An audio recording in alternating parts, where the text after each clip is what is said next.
Let's move on to the next technique, the graded wash. A graded wash is essentially a smooth gradation from darker to lighter value.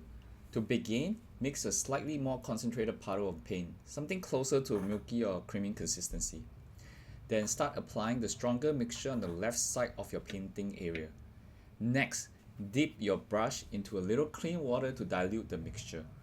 While the previous stroke is still wet, paint the next section right beside it. Then add a little bit more water to the mix and continue moving towards the right side, keeping the entire area wet as you work.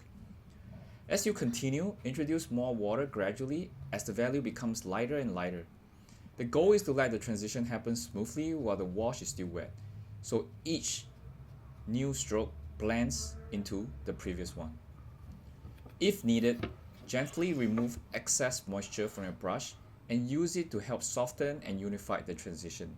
You can also tilt the board slightly to encourage the wash to move downwards with gravity, which help create a smoother blend. Once you're happy with the transition, leave any excess moisture and let the wash dry.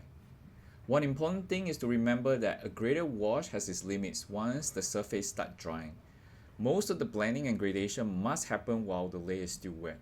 If you want to darken one side or adjust the value transition, make these changes before the sheen disappears.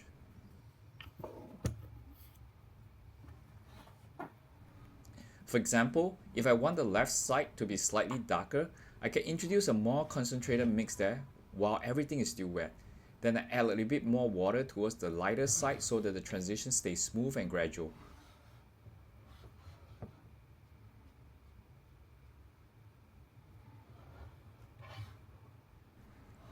Once that's done, I soak up any excess moisture and allow the wash to dry completely.